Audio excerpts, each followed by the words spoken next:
Good morning student. आज हम बिहारी सतसई के कुछ पद पढ़ेंगे। उससे पहले बिहारी का जीवन परिचय पढ़ेंगे। बिहारी का जन्म सन 1595 ईस्वी में हुआ था और उनकी मृत्यु सन 1663 ईस्वी में हुई थी।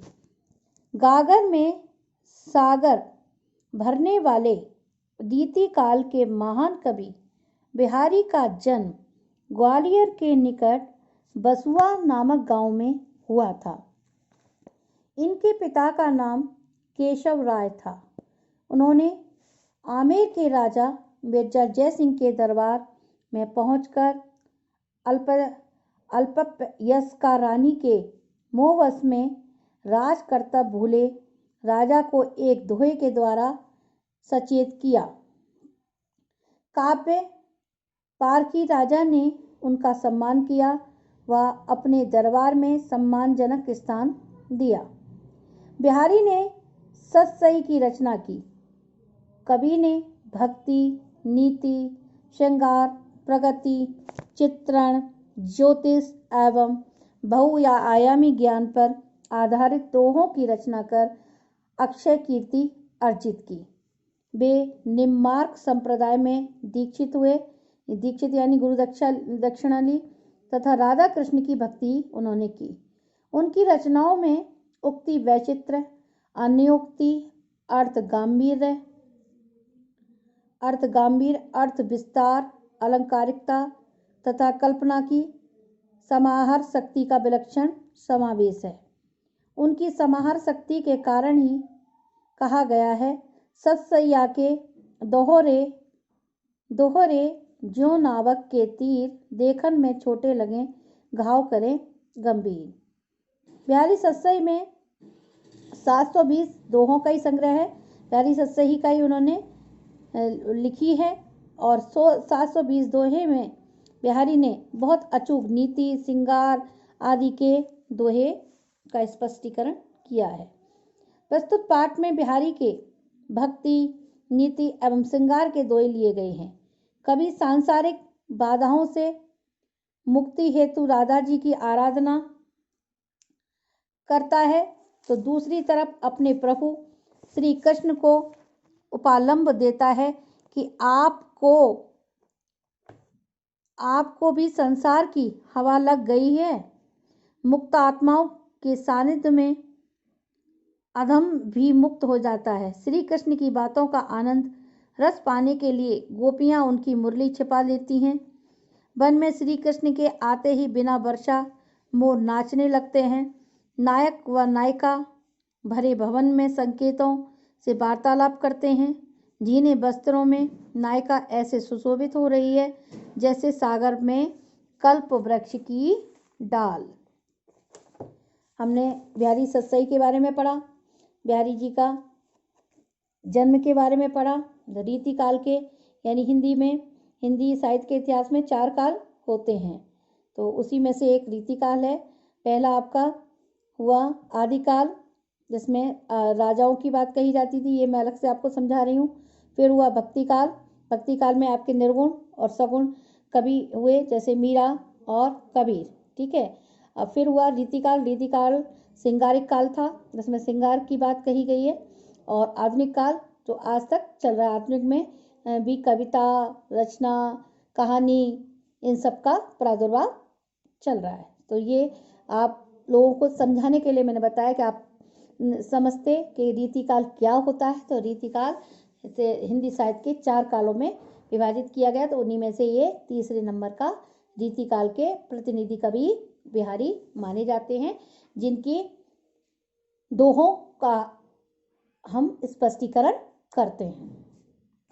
मेरी भव बाधा हरो, मेरी भव बाधा हरो, राधा नागर सोय, जा तन की जहाई परे, श्याम हरित दुति होय।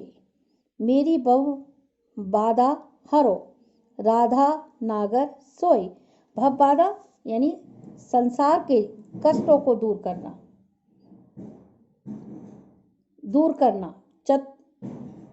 राधा नागरी सोय, नागरी चतुर,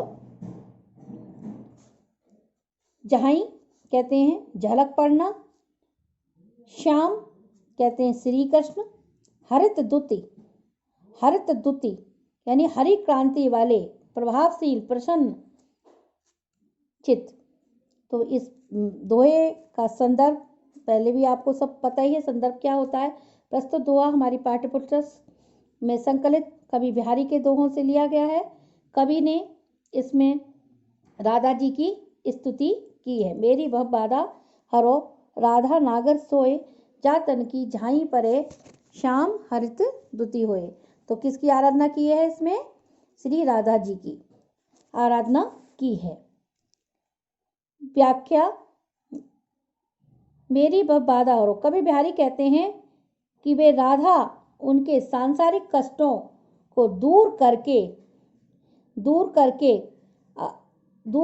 करके जिनके सुंदर स्वरूप की झलक मात्र पढ़ने से अथवा देखने से श्री कृष्ण अत्यंत प्रसन्न हो जाते हैं, ऐसी मेरी भी राधा मेरी हर बाधा को, कष्टों को दूर कर दे, क्योंकि श्री कृष्ण आपकी झलक पाते ही और आप श्री कृष्ण की झलक पाते ही संसार के सारे कष्ट दूर हो जाते हैं। तो मैं राधा की आराधना करता हूँ। कवि बिहारी कहते हैं कि हे राधा रानी मेरे सांसारिक कष्टों को दूर करें, जिनके सुंदर स्वरूप की झलक मात्र पढ़ने से अथवा देखने से श्री कृष्ण अत्यंत प्रसन्न हो जाते हैं। जहाँ पर श्री कृष्ण का नाम है और राधा का नाम लिया जाता है तो वहाँ पर श्री कृष्ण अत्यंत प्रसन्न हो जाते हैं। ठीक है, तो मेरी भव बाधा हरो, कवि बिहारी कहते हैं कि राधा रानी मेरे सांसारिक कष्टों को दूर करके सुंदर छवि श्री कृष्ण की जो है छवि देखने मात्र से श्री कृष्ण अत्यंत प्रसन्न हो जाते हैं। तो सांसारिक कष्टों को दूर करें और आप और श्री कृष्ण की अत्यंत सुंदर छवि पाकर इस संसार के कष्ट दूर हो जाते हैं। ठीक है, तो इसमें आपका यमक अलंकार विशेषताओं में यमक अलंकार है और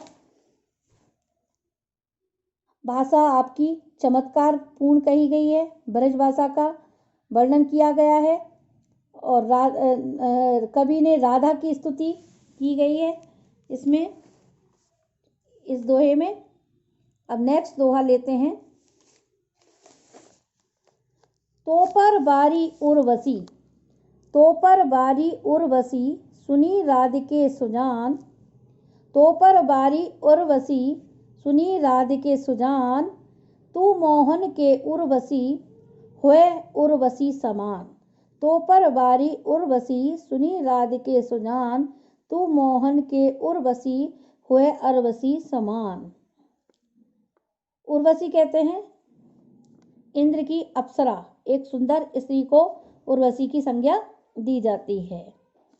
उर्वशी एक सुंदर और सुजान कहते हैं चतुर, श्री कृष्ण को मोहित करने वाली। उर्वशी हृदय में बसने वाली यानी सुंदर स्त्री, उर्वशी अप्सरा के समान। ठीक है, संदर्भ वही आपका प्रस्तुत दोहा आपकी पाठ्यपुस्तक से संकलित किया गया है। इस दोहे में कवि ने राधा जी के सौंदर्य और श्री कृष्ण पर उनके प्रभाव का वर्णन किया है। क्या किया है इस दोहे में? कवि ने राधा जी के सौंदर्य और श्री कृष्ण पर उनके प्रभाव का वर्णन किया है। व्याख्या, कवि बिहारी कहते हैं तो पर बारी उर्वशी, कवि बिहारी कहते हैं हे चतुर राधिका जी, मैं आपके सौंदर्य पर परम सुंदर मानी जाने वाली अप्सरा उर्वशी को भी न्यौछावर कर सकता हूँ। कवि बिहारी कहते हैं हे चतुर राधिका, मैं उर्वशी के समान अप्सरा रूपवान उर्वशी को भी न्यौछावर कर सकता हूँ। आप सभी का मन मोहने वाली हो। श्री कृष्ण के मन में उनके मन को मोह लेने वाली बनकर अथवा अप्सरा उर्वशी के समान होकर बस गई हो। हे राधिके, तुम अप्सरा से भी बढ़कर हो, तुम्हारा रूप सौंदर्य उर्वशी से भी बढ़कर है। तो पर बारी उर्वशी सुनी राधिके सुजान, तू मोहन के उर्वशी हुए अरवशी समान। कई बार बिहारी कहते हैं, हे चतुर्राज का जी, मैं अपने सौंदर्य पर परम सुंदर मानी जाने वाली अप्सरा उर्वशी को भी नौछावर कर सकता हूँ। आप सभी का मन मोहने वाले श्री कृष्ण के मन में उनके मन को भी मोह लेने वाली बनकर अथवा अप्सरा उर्वशी के समान होकर बस गई हूँ। इसमें भी उर्वशी की संज्ञा दी गई है विशेषता में, तो यमक अलंकार का चमत्कार दिखाया गया है। भाषा प्रस्तुतिकरण शैली अलंकारिक और चमत्कार पूर्ण बताई गई है। दो दोहे आपने समझ लिए होंगे, मेरी वफादारो और तो परवारी उर्वशी सुनी राधिके सुजान, तू मोहन उर्वशी होए अरवशी समान। यानी इसमें उर्वशी की तुलना की गई है कि कितनी चतुर स्त्री, सुंदर स्त्री भी आपके रूप सौंदर्य से बढ़कर नहीं है। ठीक है, नेक्स्ट लेते हैं। बंधु भय का दीन के, बंधु भय का दीन के को तार्यो रघुराय, टूटे टूटे फिरत हो झूठे व्रत कहाय। बंधु भय का दीन के को तार्यो रघुराय, टूटे टूटे फिरत हो झूठे व्रत कहाय। बंधु कहते हैं भाई, दीन कहते हैं दुखी, दुखी असहाय, तार्यो कहते हैं उद्धार करना, रघुराई भगवान राम। बंधु भय का दीन के को तारो रघुराई, तारो यानी तारना। प्रस्तुत दोहे में कवि ने स्वयं को दीन और सबसे बड़ा पापी मानकर भगवान राम को उल्हाना और चुनौती दे रहा है, वह उसे तार कर दिखाएं। इस दोहे में बंधु भय का दीन के को तार्यो रघुराय, टूटे टूटे व्रत हैं झूठे व्रत कहाय। इस दोहे में स्वयं को महान दीन और सबसे बड़ा पापी मानकर भगवान राम को उल्हाना और चुनौती भक्त दे रहा है और उसे कहकर बता रहा है अपनी बात को उल्हाना देकर। व्याख्या। बंधु भय का दीन के, कवि कहते हैं, हे रघुपति, रघुराई रघुपति, हे रघुपति आप दीन बंधु कहलाते हैं। दीन बंधु दीनों के दुख को हरने वाले, आप दीन बंधु कहलाते हैं। पतित उद्धार कहे जाते हैं, पतितों का उद्धार करने वाले हैं। आप अपनी प्रशंसा सुन सुनकर बड़े इतराते फिर रहे हो। सच तो यह है कि आपका अभी तक मुझ जैसे दीन और पापी का पाला नहीं पड़ा है। टूटे टूटे व्रत हैं झूठे व्रत कहा है। आपका मेरे जैसे दुरात्मा दीन और पापी से पाला नहीं पड़ा। यदि मेरा उद्धार कर दो तो मैं मन लगाकर आपका वास्तव में दीन बंधु और पतित पावन है। अगर मेरा उद्धार कर दो तो मैं मान लूंगा कि आप वास्तव में दीन बंधु और पतित पावन हैं। बंधु भय का दीन के को तार्यो रघुराय, कविवर कहते हैं, हे रघुपति आप दीन बंधु कहलाते हैं, आप पतितों का उद्धार करने वाले हैं। आप अपनी प्रशंसा सुन सुनकर बड़े इतराते फिर रहे हैं। सच तो यह है कि आपका अभी तक मुझ जैसे दीन और पापी का से पाला नहीं पड़ा है। ऐसा दीन और पापी आपको नहीं मिला। यदि मेरा उद्धार कर दो तो मैं मान लूंगा कि वास्तव में आप दीन बंधु और पतित पावन हो। ठीक है, कवि ने भगवान को भी चुनौती, रघुराई को भी चुनौती दे दी है। टूटे टूटे में पुनरुक्ति प्रकाश अलंकार है और भाषा शैली पुराण और काव्यात्मकता में झलक रही है, काव्य झलक रहा है। ठीक है, नेक्स्ट लेते हैं। नेक्स्ट दोहा फोर्थ। कब को टेरट दीन रट, कब को टेरट दीन रट, होत न श्याम सहाय, कब को टेरत दीन रट होत न श्याम सहाय, होत न श्याम सहाय तुमहु लागे जगत गुरु, तुमहु लागे जगत गुरु जग नायक जगबाय। तो ये प्रस्तुत दोहा आपकी पाठ्य पुस्तक से लिया गया है। इसमें दोहे में कवि ने प्रभु की उपेक्षा से आहत है, यानी प्रभु की उपेक्षा से, यानी प्रभु से अपनी बात को कहना चाहता है। दीनता भरी पुकार को प्रभु नहीं सुन रहे हैं, उसकी नहीं सुन रहे हैं, इस बात को प्रभु कवि कहना चाहता है। कब की कबहू को टेरट, कब को कितने समय अधिक हो गए, टेरट कहते हैं पुकारना, दीन रटना, दीनता भरी वाणी में, सहाय कहते हैं सहायक, कृपालु कहते हैं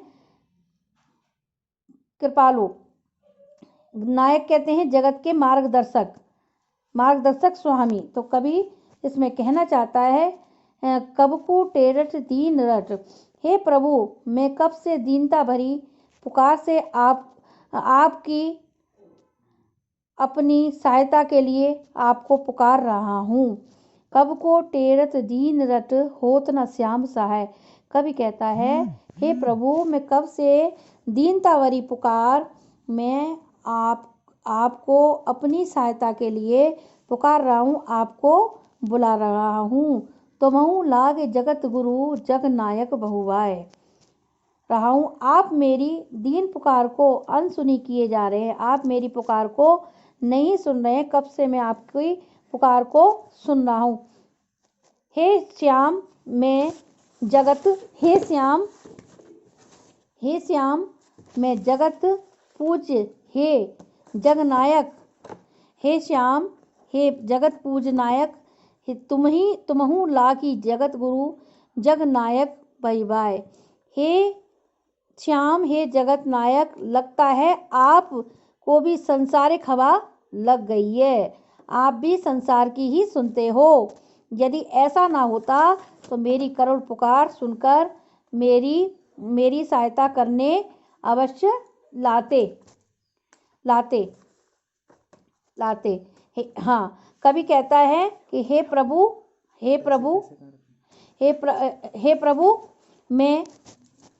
मैं कब से दीनता,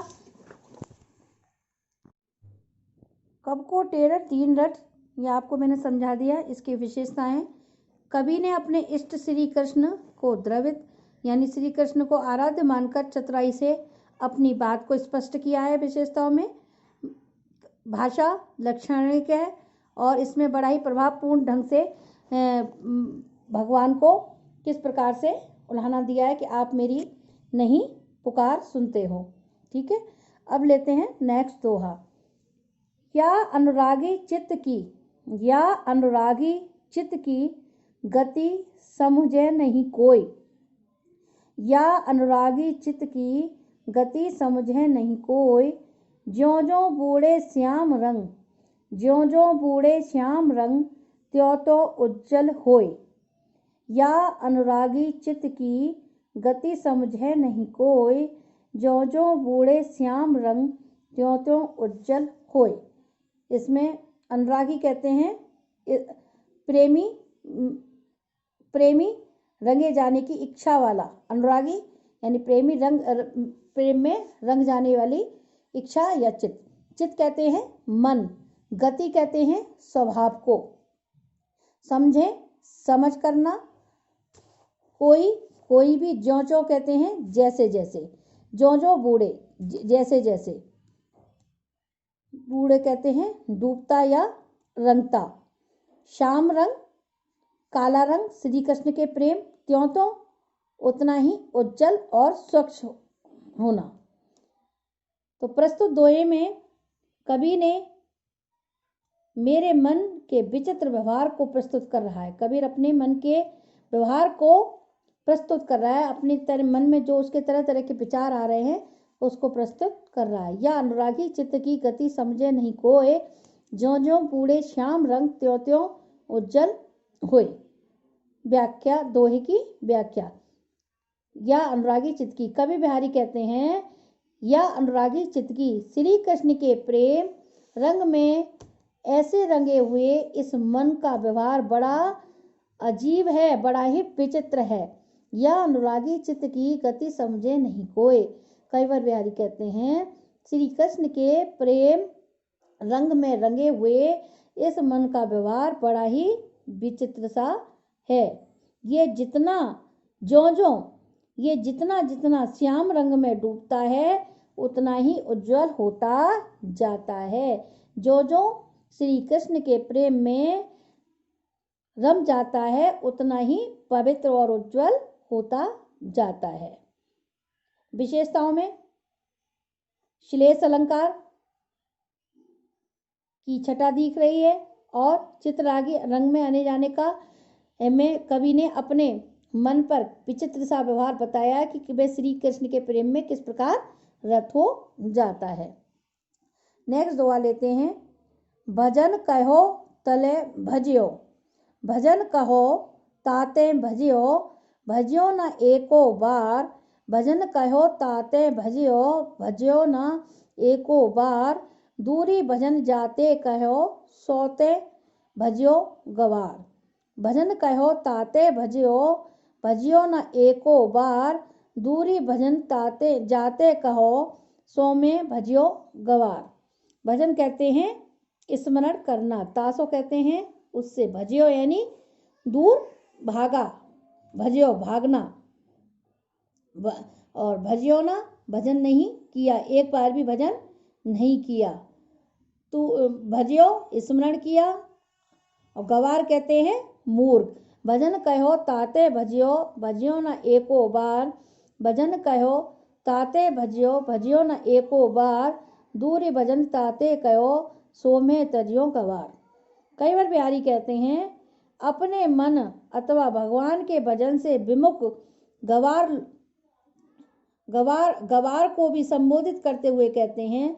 कई बार बिहारी कहते हैं मन अथवा भगवान के भजन से विमुख यानी भगवान का भजन बिना किए हुए लोगों को भी, गवारों को भी संबोधित करते हुए कहते हैं अरे नादान भजियो ना एको बार, अरे नादान हमने तुमसे जिसका भजन करने स्मरण करने को कहा उस प्रभु स्मरण से तू भागता रहा। भजन कहो ताते भजियो, भजियो ना एको बार, हमने जिस भगवान के भजन करने का स्मरण करने का कहा तू हे नादान वहाँ से भागता रहा। दूरी भजन जाते कहो सो तो तज भजियो गवार, तूने जीवन में एक बार भी उस प्रभु का भजन नहीं किया, स्मरण नहीं किया, सांसारिक विषयों में ही भागता रहा। तूने उन्हीं का सेवन किया और उन्हीं में डूबता रहा, फिर तेरा उद्धार कैसे हो सकता है? तेरा उद्धार कैसे हो सकता है? तो उन्हीं भजनों में भजन कभी तूने किया नहीं, ईश्वर का स्मरण तूने कभी किया नहीं, तेरा उद्धार भगवान कैसे कर सकते हैं? भजन कहो ताते भजियो यानी भगवान का कभी स्मरण नहीं किया, एक बार भी तूने स्मरण नहीं किया, तो भगवान तेरा उद्धार कैसे कर सकते हैं? भजन तथा भजियो शब्दों में यमक अलंकार है। प्रभु स्मरण से ही कल्याण प्राप्ति होती है, भगवान का स्मरण करने से ही कल्याण प्राप्ति होती है। ठीक है, नेक्स्ट लेते हैं अजो तरियोना ही रहो, अजो तरियोना ही रहो, श्रुति सेवत एक रंग, नाक वास बेसुरी लहो, बसी मुक्तन के संग। अजो तरियोना ही रहो, श्रुति सेवत एक रंग, नाक वास बेसुरी लहो, बसी मुक्तन के संग। अजो कहते हैं अभी, और तरियोना कहते हैं कानों का एक आभूषण, तरियोना कानों का एक आभूषण, श्रुति कहते हैं कान, सेवत कहते हैं श्रुति सेवत रंग, सेवत कहते हैं सेवा करना, शोभा कहते हैं शोभा बढ़ाना। इस प्रस्तुत दोहे में कवि बिहारी ने कहा है कि राज दरबारों में व्याप्त गुटबंदियों और चुगलियों की प्रवृत्ति पर व्यंग किया है कि राज दरबार में किस तरीके से अपनी अपनी बात को स्पष्ट करते हैं, किस तरीके से चुगली एक दूसरे की करते हैं। व्याख्या। कभी कानों में पहने जाने वाले आभूषण तरोना को संबोधित करते हुए कहता है, अरे तरोना, तू एक ही रंग में रहने के कारण कोई प्रगति नहीं कर पाया।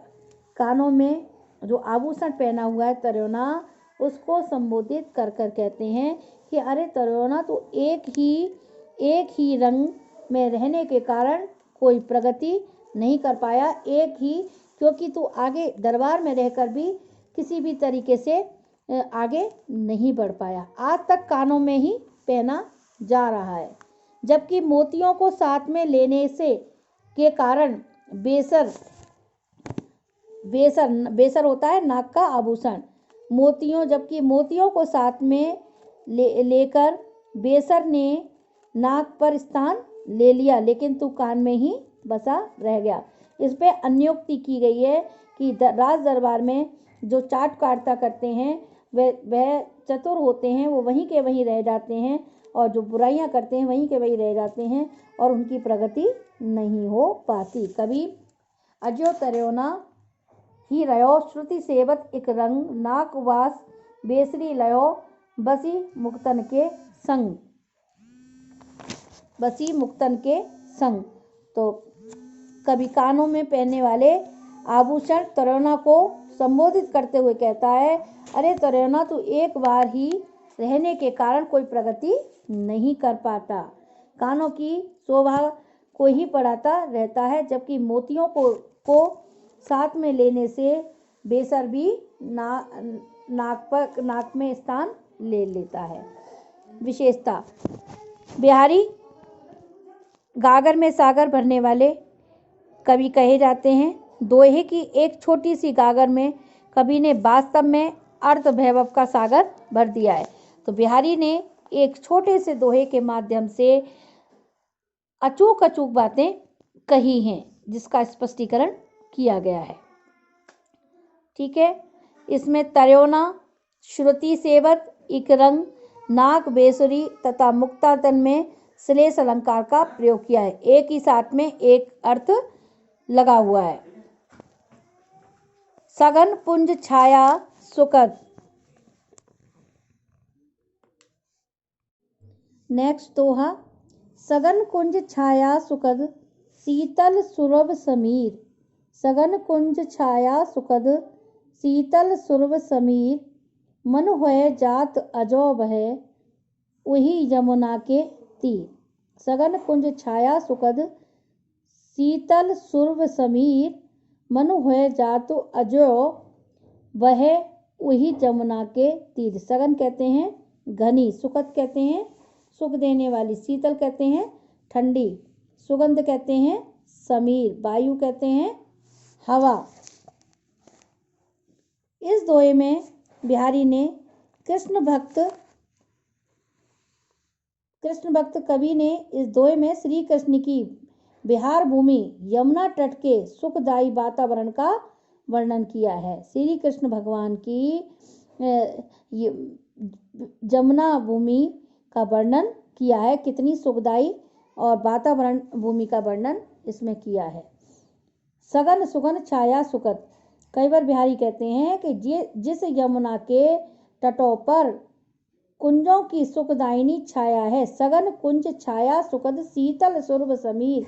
कई बार बिहारी कहते हैं जिस यमुना के तटों पर कुंजों की सुखदायिनी छाया है, जहाँ पुष्पों की मधुर गंध से युक्त शीतल पवन, शीतल हवा चल रही है। शीतल सुरभ समीर, पुष्पों की मधुर युक्त शीतल हवा क्या हो रही है, चल रही है। मन हवे जात अजो वह, यही यमुना के तीर। उस यमुना पर पहुंचने पर आज भी मनुष्य का मन उसी आनंददायी समय में पहुंच जाता है, जैसा श्री कृष्ण के समय में श्री कृष्ण क्रीड़ाएं और रास लीलाएं यमुना के तट पर किया करते थे। ऐसा ही वातावरण आज भी हो जाता है। कैवर बिहारी कहते हैं कि जिस यमुना के तटों पर, कुंजों पर सुखदायिनी छाया है, वहाँ पुष्पों की सुगंध मधुर मधुर शीतल पवन हवा चल रही है। उस यमुना तट पर आज भी पहुंचने के बाद आनंददायी मन में आनंद सा उमड़ आता है और श्री कृष्ण की उन लीलाओं और रास लीलाओं का याद आती रहती है। तो यहाँ पर बहुत ही सुंदर वर्णन किया गया है। विशेषताओं में सहज, सजीव, स्वाभाविक प्रगति चित्रण किया गया है। भाषा सरल और शीतल समिद्र है। सुखद, शीतल, सुरभ, समीर में अनुप्रास अलंकार है और प्रकृति का वर्णन जहाँ होता है वह मानवीकरण भी अलंकार होता है। तो बच्चों, मैंने आज आपको 8 दोहे पढ़ाए हैं और नेक्स्ट टर्न पर आगे पढ़ाऊंगी। ओके, धन्यवाद।